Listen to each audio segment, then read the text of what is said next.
2026 is going to be an awesome year. We got some pretty cool stuff coming up. First off, we got Foundations of Recovery. This is our flagship program. We're starting it in January. This is for anyone, man, woman, or couple who wants to come and reclaim their heart from shame, trauma, and betrayal. We start off with an education on all sorts of principles, give you the common language. We feed you from a fire hose in terms of all things recovery. It is such a great start to recovery. And we get at the roots of things, Tyler. This isn't like any other program. Like, this is our healing journey in process, and Foundations is where we begin.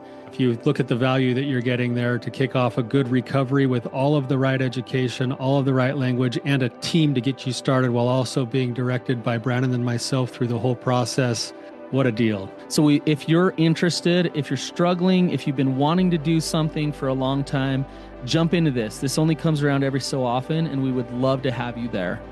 Click the link in the description to sign up for it. And to make it even sweeter, we're also including a raffle for a free pass to the Radiant Dawn retreat. Anyone who signs up for Foundations will be added to the raffle for that free Radiant Dawn pass. If you're a man and you sign up for Foundations, your name still gets entered, and you can give that pass away if you win it to any woman that you want to.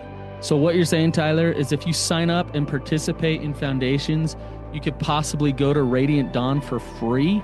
That's exactly what I'm saying, which is crazy because Foundations by itself is already an insane value. Man, I sound so salesy. But it actually is awesome. So come to Foundations. And even if you don't come to Foundations, sign up for Radiant Dawn. It's beyond therapy, the best healing experiences that you can have. Click the link below and come join us. My marriage started with trauma and has continued to be traumatic. What do I do? Welcome to the Real Talk Recovery Podcast with the Therapy Brothers. We're brothers, we're therapists, and we know recovery. Bring your stories, your questions, your successes with real recovery.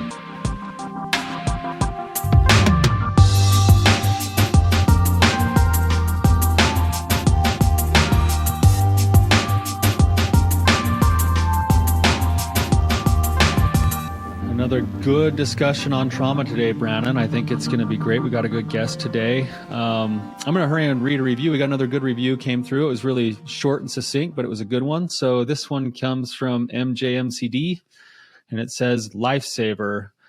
This podcast is helping me keep my sanity. Thank you for your calm insight and wisdom."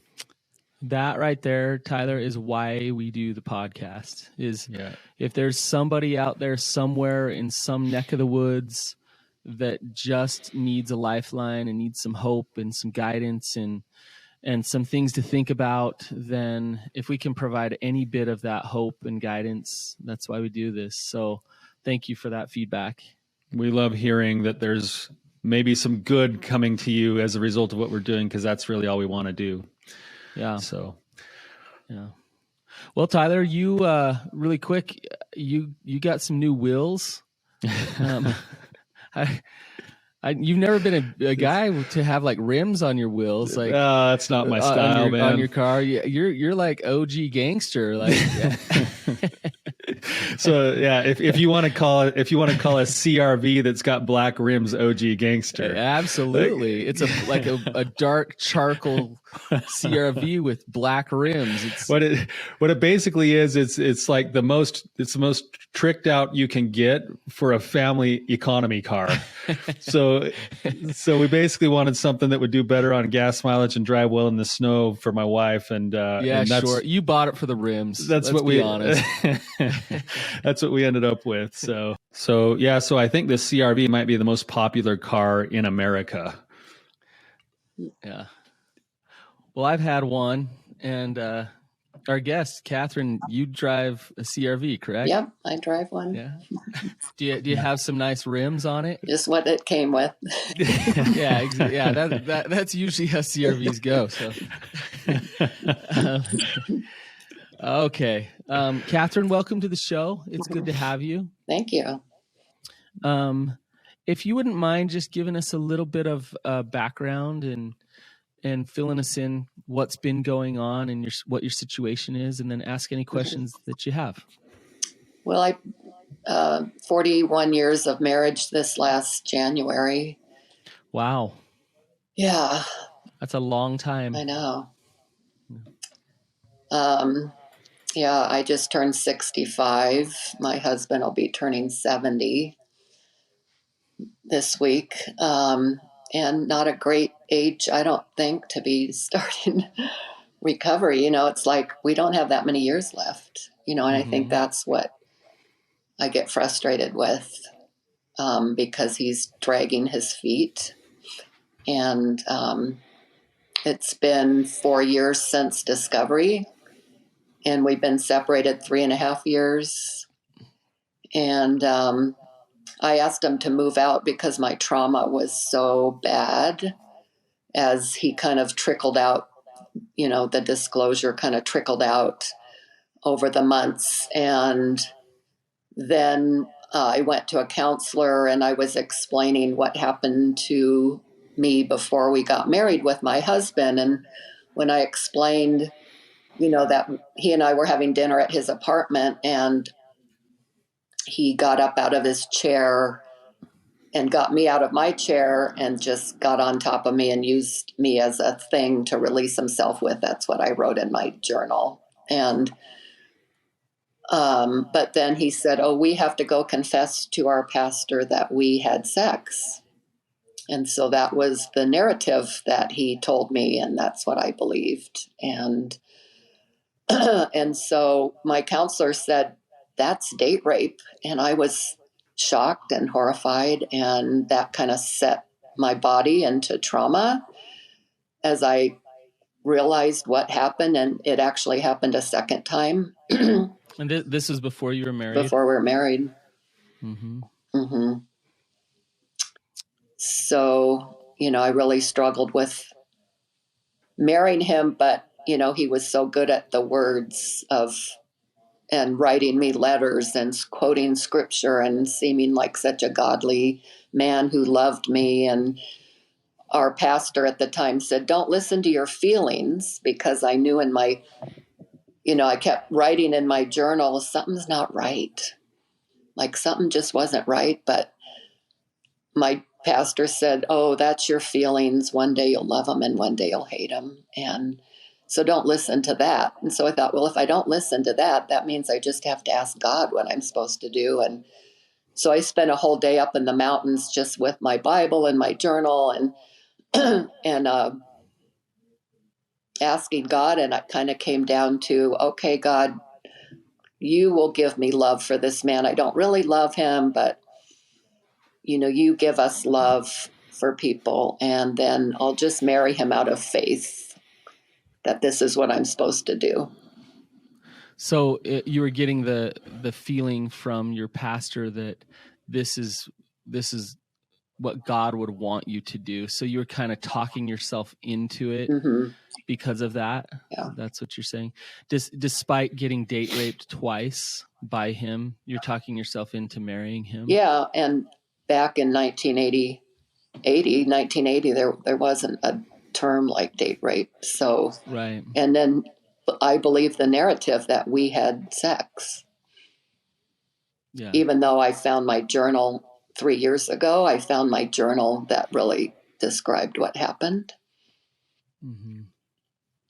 I can only imagine what it's been like to wrestle with all of those feelings for so many years. And then you said inside the marriage, when did all of the disclosure start to happen, Kathryn?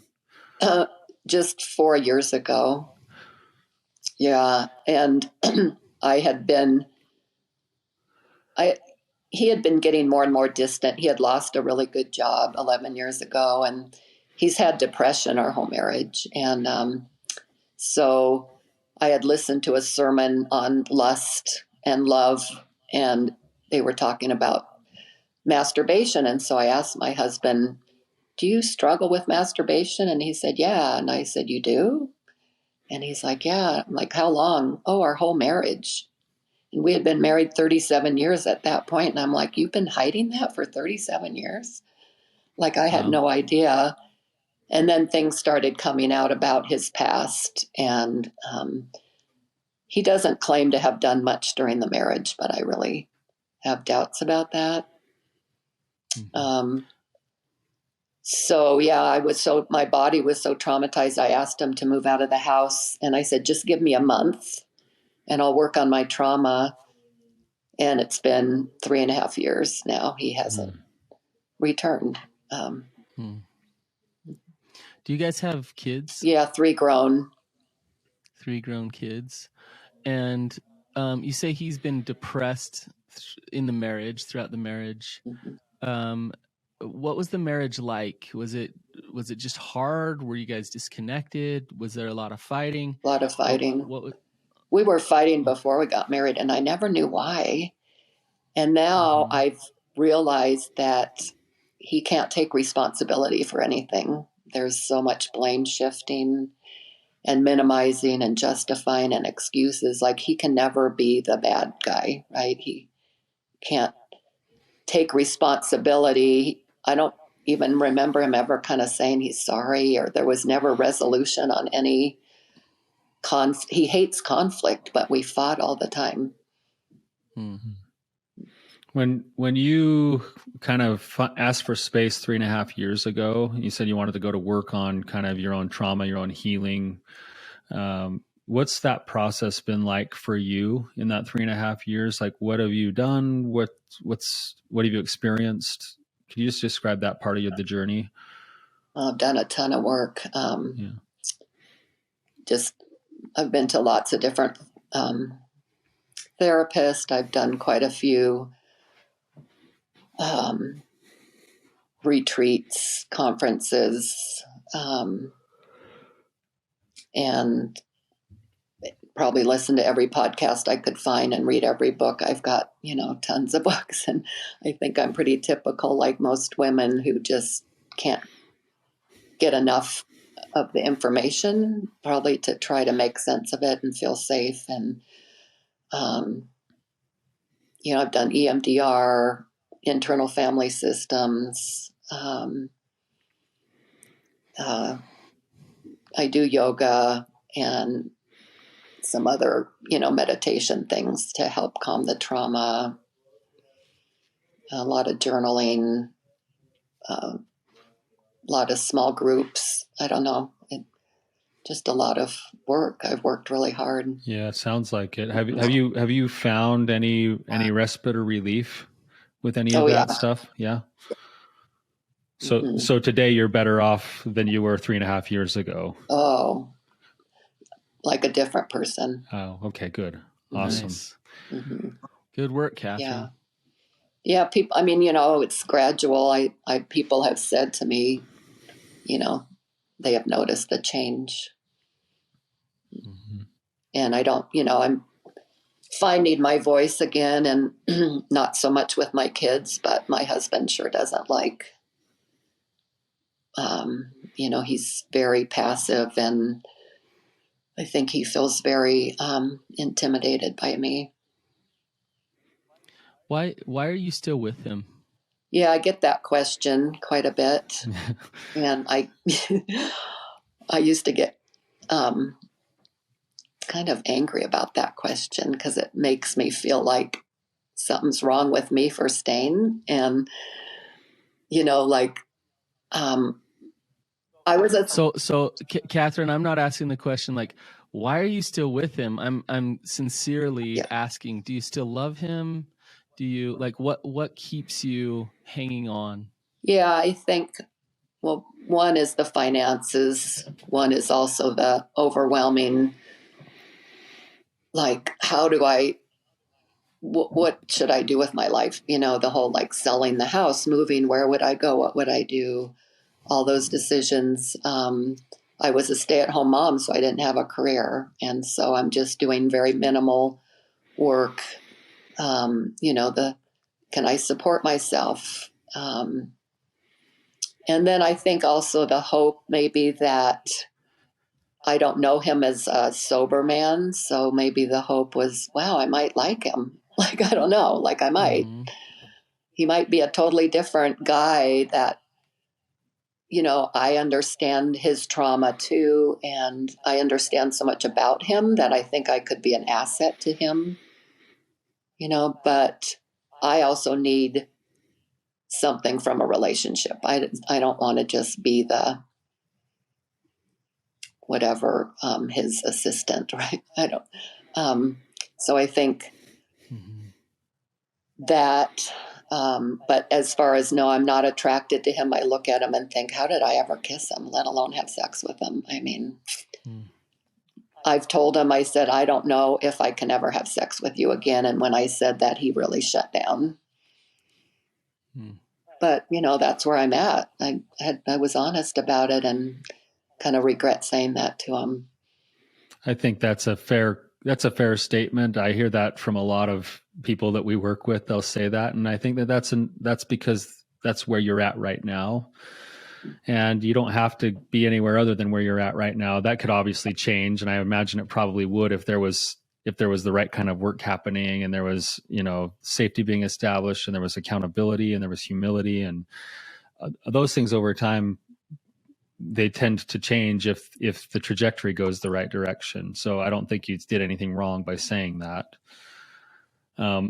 Could I ask you, Kathryn, just another question with this kind of early trauma that the relationship was basically based in traumatic events to begin with.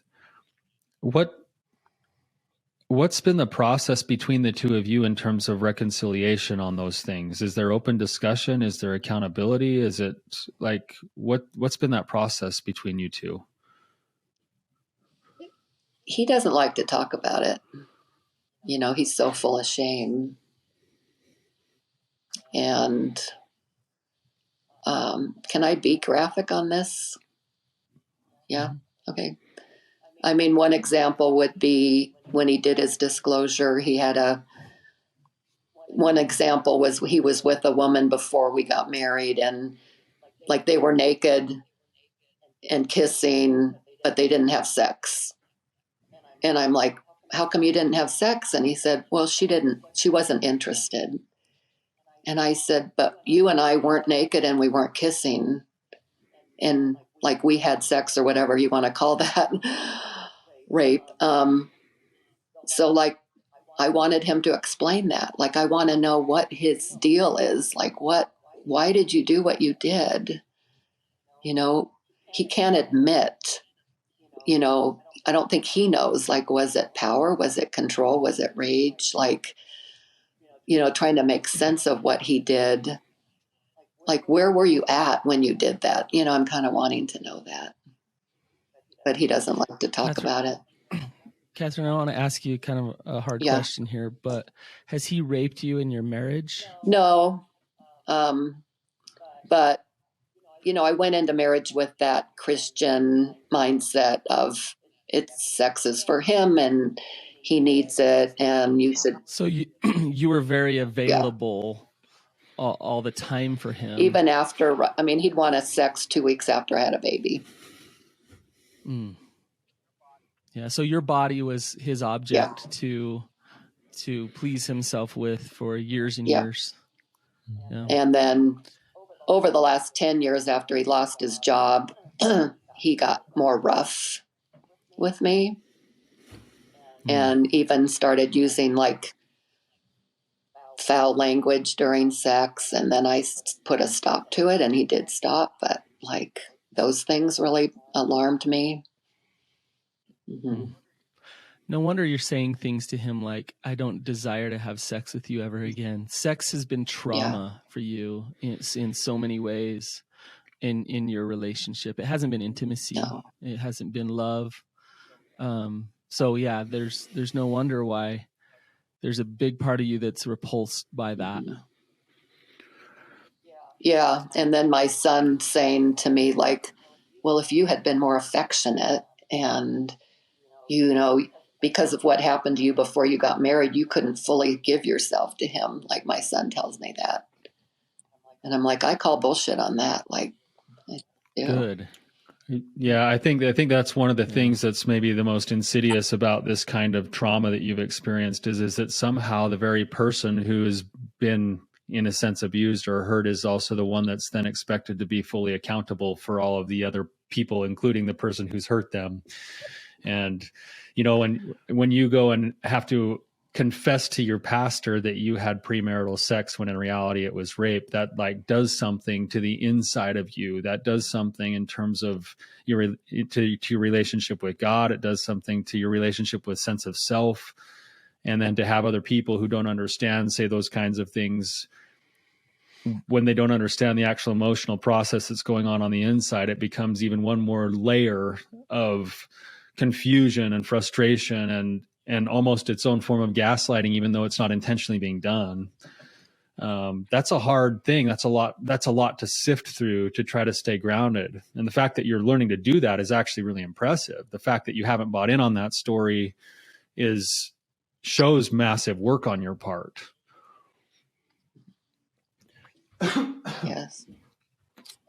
And I think my husband tries to make it like, well, that happened before marriage and we got married, so let's cut that story off.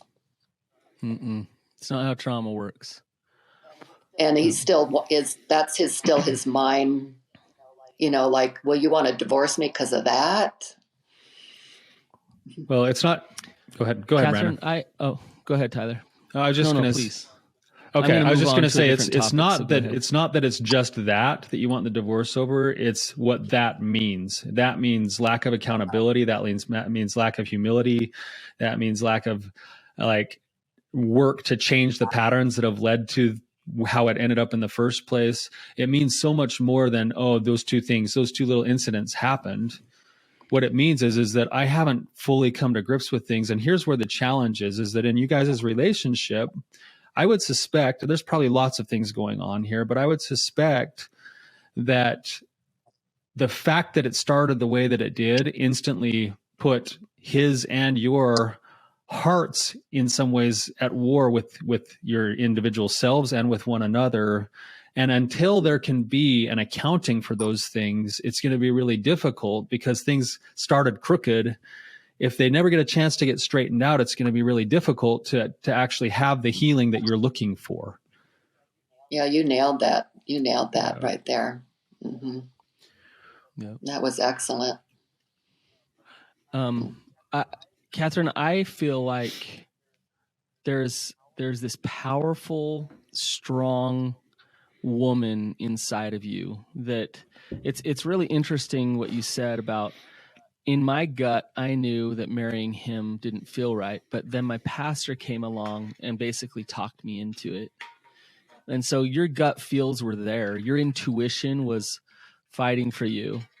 And over 41 years, your husband, who's been gaslighting you and turning the tables and then using the kids to gaslight you, has tried to really silence that intuition that's inside of you. And here you are at 65 still saying, no, I'm fighting for that. I'm gonna listen. I'm gonna be strong.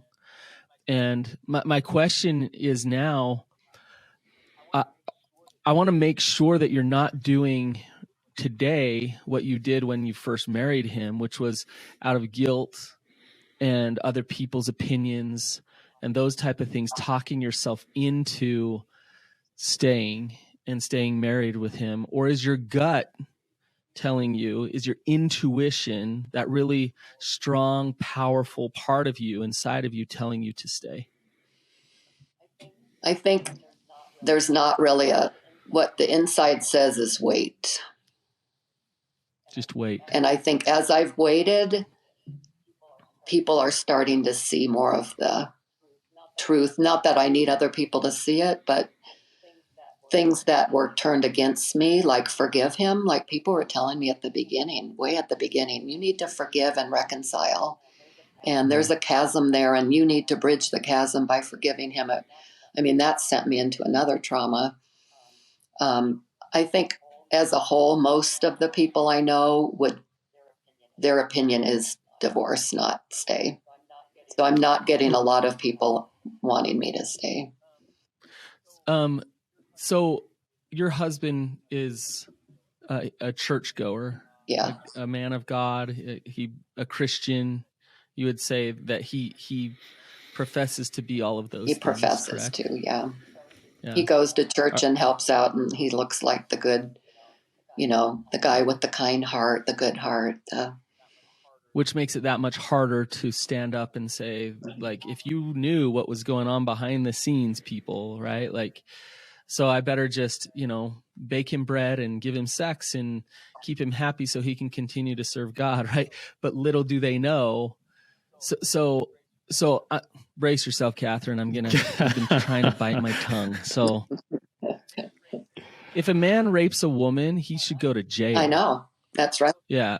So here we are, like like I am disgusted that he's turning the tables and other people are turning the tables saying, Kathryn, what's wrong with you? Why can't you forgive? I get it. Forgiveness is of God. Your forgiveness process is absolutely important. It needs to happen for you, Kathryn. That's all true. But it comes back to what Tyler was saying earlier. When there's not safety in the relationship, when there's a lack of remorse and a lack of repentance that's gone on in that relationship, then you're still in danger. And your emotions and your feelings saying, ugh, like I don't want to be fully vulnerable with this man who's raped me, are spot on. And to listen to those things are important. Not wrong and not of Satan. In fact, I would say the opposite is of Satan. Are you following me? Totally. And so for him to lack that remorse, like shame on him. He needs to fully own and be accountable for raping you. That is not okay. And how dare he continue to try to manipulate you to have sex with him until he does that reparative work in your relationship. Right? So the reason I'm getting emotional, and I want you, I want our audience, I want everybody to understand that this is not okay. And Kathryn, you're actually spot on with all the things that you've been feeling. And all the things that pastor said are horrible to you in that situation. And you were right to feel like that wasn't right and that didn't feel good. Right? Yeah, and the confusing part was he kept telling me he loved me, And it was like, oh, I love you. Well, you love me, but you do that? That was kind of a lot of the marriage too, right? Like the actions and the words don't match up, but then, and even now, like he looks like the victim, the poor little victim who Kathryn kicked out of the house. And you guys have done a full disclosure? Yeah, we did. But my therapist, it wasn't done well. My therapist said that was the worst one she's been through. Oh, really? Mm-hmm. So it basically didn't feel like there was transparency and honesty in that. Well, just the way he presented it, and it was just him and I and my therapist, and he did the polygraph beforehand and passed it, but he wasn't open to my questions that I asked him during the disclosure. Yeah, 37 years of lying about masturbating. Like we don't know what we don't know. Right. In terms of what he, what the addiction is and the scope of it, and if it's even an addiction or what's happened in your marriage. So. Yeah, and I got HPV too, and it was turning into precancer, and so who knows? Did that come because he had sex with a bunch of women before we got married, or did that come during the marriage? And, that whole thing still is a big question mark in my mind where that came from. So he's very good at minimizing everything. So, he would say he held hands with a coworker, but that was it. He never crossed that line. Yeah. So we could probably get lost in the weeds for the next rest of our episode on all the things that he probably did or didn't do. The truth is that there's a couple of key principles here that I think your gut has tuned into that on a broader scale are real indicators of what you might call real recovery. And, they're the principled things. It's like, is there accountability? Is there humility? Is there openness? Is there a willingness to reach out and share? Is there a willingness to do the work? Excuse me, to do the work that it takes to actually get better and want to heal things. And what we're hearing from you, Kathryn, is that on all those accounts, the answer is really no, not yet. Not yet, but I hope that he will. I hope that he will come to it. And I think, I'm sitting here listening to you guys talk, and this is a slight peripheral thing, maybe a different angle to look at it from, but I'm thinking about your husband, Kathryn, and I hope that he would listen to this. And if you're listening to this, Kathryn's husband, I want for you to liberate your own heart, because right now you're living a life that's full of lies, and that only fuels more shame, which leads to more behaviors that you don't like. And you can now be stuck thinking that you love your wife, feeling like you do, but not having your behaviors line up because you haven't been able to come to a full acceptance of the truth of your behaviors. And if you were to do that, you could liberate your own heart. And in the process, you could also help with the healing of your relationship. And you need to take ownership for those things. That's the only way through this. So, Tyler, can I reiterate that, because that was so profound? I think we're not siding with Kathryn. I know Tyler has real, you don't even know this guy. You have real compassion and love and some understanding of the hell that this guy is in. And the ways that he keeps doubling down to stay in that hell. And Kathryn, all of us want him to face the pain, face the truth, and deal with it, so that he doesn't have to stay stuck there anymore. And that wake of destruction can go away. That's exactly what I'm saying, is that you probably have deep down inside, there's a really good man there. And when you talked to God and decided to marry him despite all those things, Kathryn, there was probably some answer you got that was tied, sorry, I'm getting emotional, tied to the fact that there's probably a really good man there somewhere. But he is going to miss all of the opportunities to show up the way that God designed him to, unless he's willing to take ownership for those choices, and he's willing to take a look at the way that he saw things. And he's got to figure out how he could have the words, "I love you," exist at the same time as he uses you. And when he learns to do that, he'll be able to step more fully into the life that God designed him to live. And as a result, as a byproduct, you'll happen to be married to a man that would actually be worth being married to. And if those things don't happen, then you're stuck in this game that you have to now follow your own heart with, which I love that you are. And if you're getting the answer to wait, then the work is to wait, but to keep doing your work so that you can find peace in the waiting, so that you can find grounding in the waiting, so that you can continue to have connection with God in the waiting. And can this happen for him? Can real recovery kick in at 70? Absolutely, it can. In fact, you're lucky you're still alive. Like, God's giving you a chance today to get right. Like, let's talk about the parable of the laborers in the field for a second. All right, buddy. Like, you don't have many years left on this earth, and God still wants to give you everything he has if you're willing to give yourself to him. And in order to do that, you have to take ownership for the life that you've lived and the choices that you've made. You can't sit and hide behind your wife anymore. Like, if you'll do that, there's still a possibility. Absolutely 100%. I said that when the first discovery came out. I said, this is God's mercy on us, on you. Like, I saw it as God's mercy to bring light where there was darkness.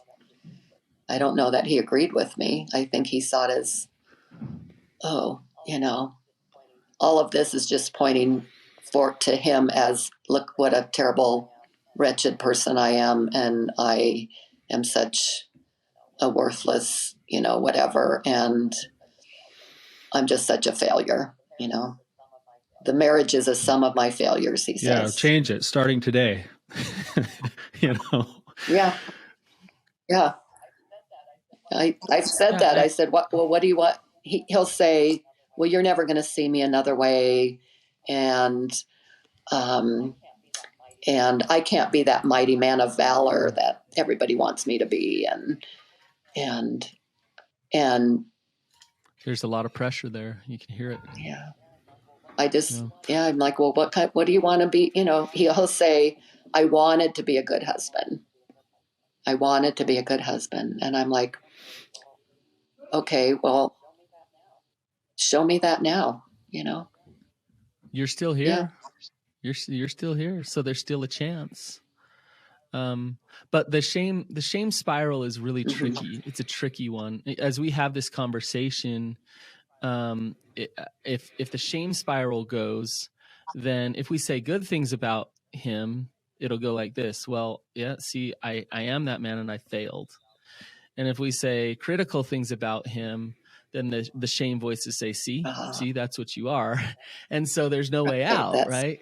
Unless you turn and challenge the shame directly, which is, I've been told for years and years and years that I can't be the husband that I should have been, that I have to be perfect in order to be a good enough husband, that I'm just a disgusting pervert who's continued to hurt my wife over and over again. And it's looking directly at those things and saying, maybe that's not the truth. What else could be possible? And digging into that and opening up some new possibilities for belief, because those beliefs have to shift, or else those shame spirals continue to go, and then the hopelessness stays, and then the addiction thrives. Yeah, the shame is the biggest blocker I see. Mm-hmm. Yep. That's the key here. And I think that's what I like about what I've heard in your journey, is that you're seeing that now, Kathryn. And I imagine you've had your own fair share of shame that you've been wrestling with throughout all of these years as a result of some of the things that you've experienced. And the fact that you're starting to kind of stick your head through the clouds and realize there's a bigger, broader perspective here, and that this isn't necessarily a shameful thing for you. There's a lot of hope. There's a lot of hope for you with whatever decisions you make as you move forward with your future.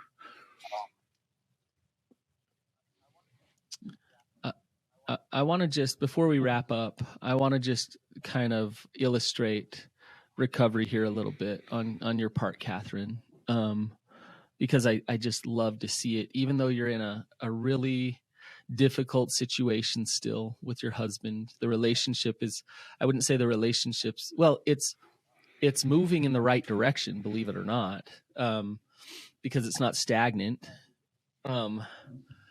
But you, at 61, the discovery happened. Like Tyler said, you pulled your head out of the clouds a little bit, and some information was given to you, and you proactively responded, and with internal motivation to work on yourself and to deal with your own trauma and to face a lot of the pain that you've dealt with. You've been willing to be boundaried even when it's been hard. You've asked him to leave the house and he's left the house. You haven't had sex with him just out of obligation and fear and those things. And so like boundaries have been in place that haven't otherwise been in place. As we've been talking to you, Kathryn, you've been really open and honest and vulnerable with us. So, the reason I want to illustrate this is, although you're in the midst of this real struggle, you're right in the middle of it. You're working recovery right now as you work on this. And some people that may be listening might be thinking, wait, you're crazy, Kathryn. What are you talking about? And other people might be relating and saying, I totally get why she's waiting. But for you to know, this is my truth. This is what my gut is telling me. This is my intuition. I need to follow that, and I need to go forth with that, regardless of pastors or listeners or whoever thinks differently, right? So good job, Kathryn. Keep up the good work. Amen. Keep doing your recovery. Kathryn, we're getting just a little bit short on time. I don't know if we've even addressed your question all the way yet. Any last thoughts? No, you guys have been super helpful. Super. I can't wait to listen to this again, because you've nailed things that other therapists haven't. I mean, your insight is amazing. And the way you've articulated, you've validated me. And it feels really good. Thank you. Side note, if your husband wants to join Tyler's group, Tyler, sign him up tomorrow. Come on, buddy. There's a place for you. There's still hope. He'll have an excuse why he can't get there. So that's his MO.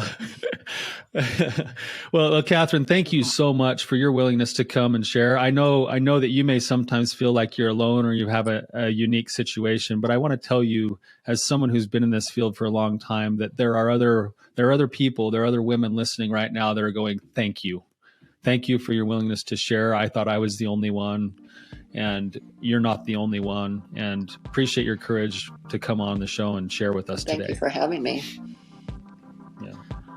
All right, you guys, please share this episode if you do think it will be helpful for anybody, and have a wonderful day. We'll see you guys.